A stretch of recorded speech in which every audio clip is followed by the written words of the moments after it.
Après plus de 24 heures de violence, à Gaza, la situation se tend encore aujourd'hui. Le Premier ministre israélien Benyamin Netanyahou a demandé la poursuite des frappes massives contre le Hamas et le djihad islamique. Depuis samedi, au moins 8 Palestiniens ont été tués dans l'enclave, dont une femme enceinte et sa fillette de 14 mois, selon le ministère de la Santé de Gaza.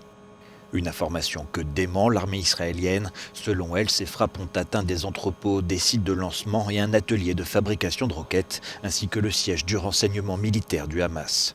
Dans les rues de Gaza City, au réveil, les propriétaires des bâtiments détruits ne comprennent pas pourquoi ils ont été pris pour cible.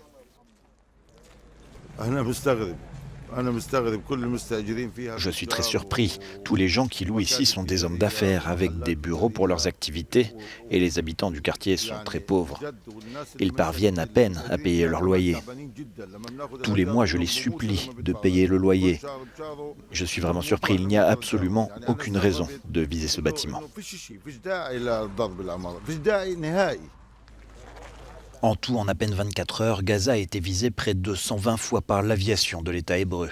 Dans le sud d'Israël, les tirs de mortier et de roquettes gazaouis ont fait 3 morts. Un homme de 58 ans a été tué dans son jardin à Ashkelon par des éclats de projectiles. À quelques jours du début du Ramadan, l'Égypte tenterait de jouer les médiateurs pour calmer la situation.